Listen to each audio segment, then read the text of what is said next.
Early signs ng sakit sa kidney. Number 1, madalas foamy ang ihi mo tulad nito. Number 2, madalas nakakaranas ka ng leg cramps o pulikat sa paa. Number 3, nakakaranas ka ng brain fog o madalas lutang ka. Number 4, namamaga o nagmamanas ang paa. Number 5, puffy ang eyes mo. Number 6, kulay tsaa o kulay beer ang ihi mo. Number 7, mas madalas kang umihi lalo na sa gabi. Halos 3 times or more ka magising para lang umihi. Number 8, madalas kang pagod. Kahit nakakagising mo lang, feeling mo pagod ka pa rin. Number 9, hirap kang makatulog. Number 10, wala kang ganang kumain. Bakit nga ba nagiging foamy ang ihi mo tulad nito? Okay lang pag paminsan-minsan may bubbles. Magkaiba ang bubbly na ihi sa foamy na ihi. Ganito ang bubbly na ihi, bigger and clearer. Yung foamy ganito, para siyang beer. Bakit nangyayari ito? Ito ay dahil sa sobra o excess na protein sa ihi. Ang tawag dito ay proteinuria. Sa kidneys, pag dumadaan ang protein dito, ang normal na nangyayari ay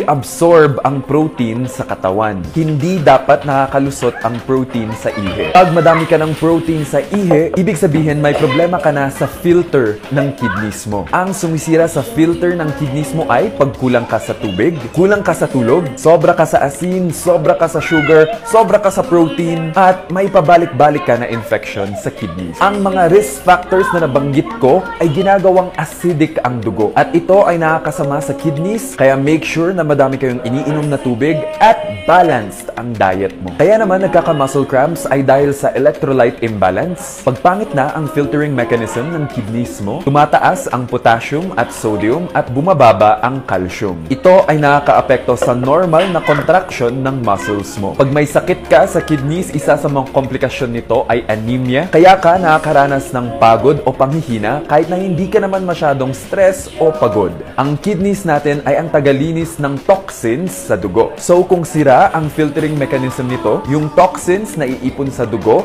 at yung ibang toxins nagbi-build up sa utak. Kaya pag may problema ka sa kidneys, ay hirap kang makafocus or concentrate. Kaya ka lutang kasi hindi na-flush out yung toxin. Kaya naman namamaga o nagmamanas ang paa or kaya naman nagiging puffy ang eyelids mo ay dahil sa sobrang asin sa dugo. Pag sira ang filtering mechanism ng kidneys mo, hindi niya na ilalabas ang excess na asin sa dugo. Pag sobra ang asin o sodium sa dugo, nagkakaroon ng water retention. Sumusobra yung hino-hold na tubig ng katawan. Kaya namamaga ang paa at nagiging puffy ang eyelids. Kaya naman nagiging kulay tsaa o kulay beer ang ihi ay dahil may dugo na nagli-leak sa kidney. Para maalagaan mo ang kidneys mo, huwag mong kakalimutan ang tubig. Always stay hydrated with water. Huwag magmadali sa pagpapapayat. Usually kasi yung mga nagmamadali magpapayat ay may unhealthy choices. Gusto pumayat in 1 week or 2 weeks, that's not good. Aim to develop a healthy lifestyle kasi pag ang mindset mo